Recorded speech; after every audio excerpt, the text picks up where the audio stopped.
Akong isugid kaninyo ang akong kaagi kaniad. Sa bata pa ako sa unang panahon, mahilig yung kumusuroy ug di ako mahadlok bisan paingon niya na kainit ang panahon. Ganahan yung kumusuroy maskin og init kaayo ang kauduhon. Musuroy gihapon ko dito sa taliwa sa kalsada. Niadtong nakalsada ng amo ang dapit. Akong dalaon ang among alagang mga hayupan katong among mga kabaw kay akong bakirohan. Musuroy usab ako sa mga kabagnutan.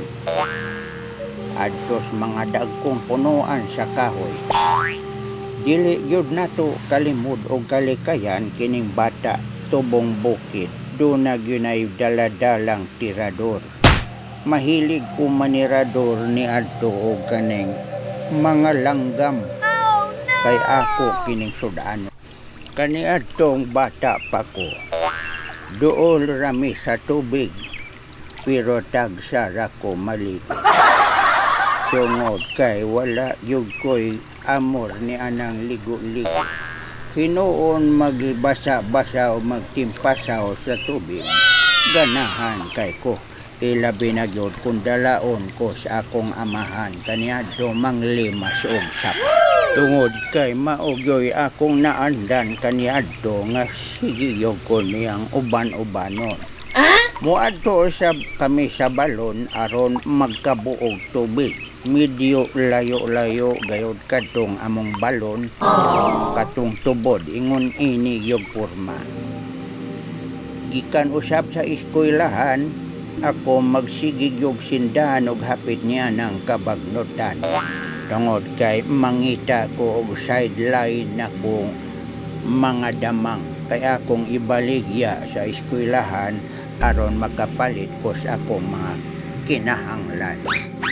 Og inyong makita mga pinalangga na ko mga kasuyan o mga kabataan, kining maong lugar dili ako nagpuyo og ang akong gisugid nganha kaninyo o sa na lamang kinika handumanan sa akong mga kaagi kaniadtong bata pa ako.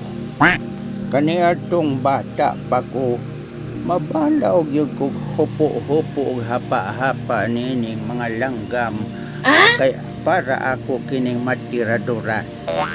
O karong tigulang nako diri pa nako na realize nga ang langgam di ay dili angay nga pasipadaan tungod kay sila usa-usab kakabahin sa atong katilingban og hanto din hinalang sa taman mga kasuyan o mga apo nako sa kahanginan.